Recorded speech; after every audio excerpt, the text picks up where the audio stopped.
Hi everyone, welcome to this Stage 21 betting preview for goodforthegame.co.za.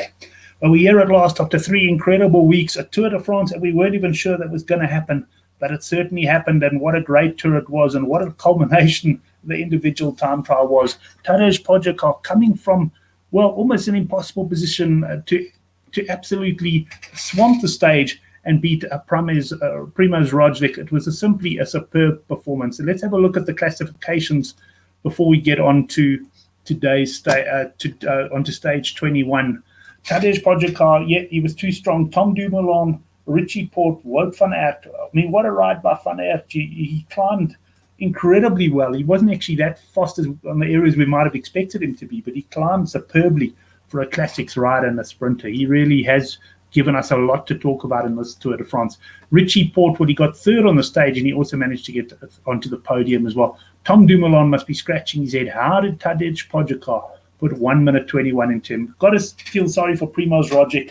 I was shouting home Pogačar because, yes, I'll show you now, I had some money on him from the start, but my heart bled for Roglič. There must be nothing as disappointing when you're a virtually unbackable favorite. Everybody expects you to finish the job. You've shown no signs of weakness over 3 weeks.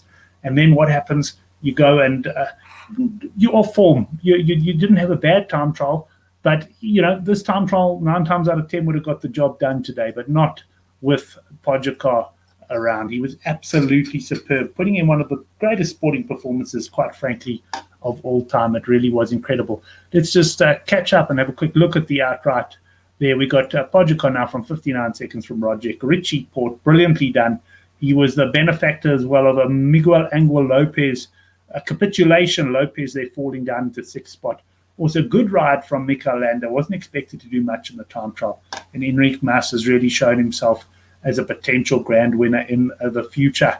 Let's go on to stage 21 now. In fact, before we do that, let me bring up just some of my long-term bets I took at the start.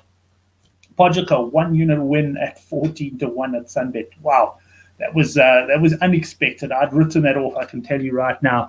I started getting excited. I was standing up the last 30 minutes of the stage. My daughter actually caught me in a moment where I was right up against the TV screen. It was when Pogačar finished and Roglič was sort of riding to the end. I was absolutely into that. I was getting WhatsApps from millions of people and groups, and it was just unbelievable what happened there in stage 20. 2.5 units Porto over Mass. I also hit that one at even money. And then the other nice one that came in for me was Trentin to podium green. I mean, I say this, so obviously guys can crash tomorrow on that, but let's hope it doesn't happen. But Trentin to podium, he fought all the way for that 3rd spot. I've got to give him full credit. There were many times where I thought he might throw in the towel. Let's have a look then at the stage 21 profile. We won't spend too much time on this. We've all seen it before. We've got about 70 kilometers, including a catfall climb, which will mean absolutely nothing, where the riders will be sipping champagne until they get on the Champs-Élysées. We then have a sprint. I think a small break will probably take some of the points, and we may get the green jersey boys fighting it out. Bennett might he doesn't really need to, but he'll probably take a few points, and Trentin will probably try and take some off Sagan, who will probably defend, but won't be too much activity there. We'll get the breakaway going, and then we'll all get reeled in by the sprinters' teams. We may get a late attack or two, but the most likely for the late attack are actually some of the Quick Step and Sunweb riders, and the reality with those guys is they're going to be working for sprinters tomorrow. So I think we're going to get that bunch finish we always desire at the end, and let's have a look at the betting. I'm recording this fairly early, and there's always a lot of change in the betting as it starts off. Caleb Ewan, he was joint favourite with Sam Bennett. He's now gone into 5-2 favourite. That's 13-20 for a top 3. I'm on sunbet.co.za here. Now, Ewan, he's obviously just dragged himself through the mountains exactly for the stage. He's won on the Champs-Élysées before. And if he could be handily placed coming into that final bend, he must have a very, very strong chance. And perhaps a bit fresh, although he did look to be battling in the mountains, but a bit fresher than Sam Bennett, who's obviously been fighting for green jersey points. And that might just take an edge off Bennett.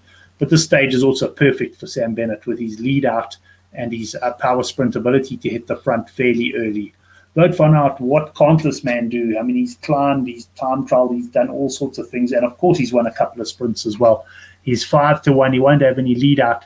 But if he puts his mind to it, you can bet he will be right there. No doubt about that. Let's just take that out of the screen. Moving on to some of the other riders. Mats Pedersen, he was 8-1. In fact, my original slide on him was 8-1. You'll see now, but he's shortened in. It's his last day in the world, or his last race, I think, in the World Champions jersey, because the World Champs is taking place next weekend. And he was second on stage 1, and he's got a nice lead-out train there as well. So he should be suited by this sort of rising uphill sprint. Case Bowl, well, he hasn't been quite the same since that opening week of the Tour de France. I see he's 10-1.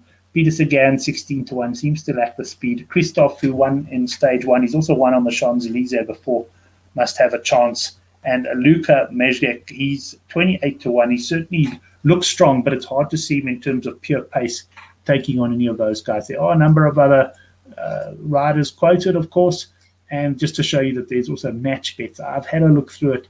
Nothing particularly appeals. I get to the stage of the Tour de France, stage 21, and it's almost, you know what, if you haven't made your money by now, or you're not going to change your position much at this point. So I am going to have a bet. It just wouldn't seem right not to have a bet at all. So I'll share that with you now. And I'm going half a unit on Pedersen to win at 6-1 at Sunbet. Like I said, a strong lead-out train. He should have the likes of Steven working for him. And I think he can do the business here, maybe take advantage of the fact that Bennett is not that fresh. But really just a small interest in this stage. If I do find anything else, I will post it down below, with the Good for the Game, on the Good for the Game forum, like I always do.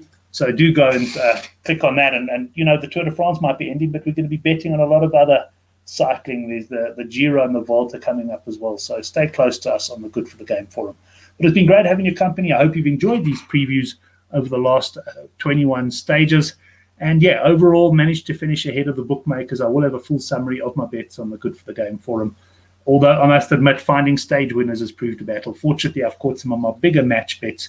And of course, it's not going to hurt that Trentin will podium and that Pogacar is going to win the Tour de France. Thanks, everyone. Enjoy the final stage, and let's relax after that as we wait for the Giro.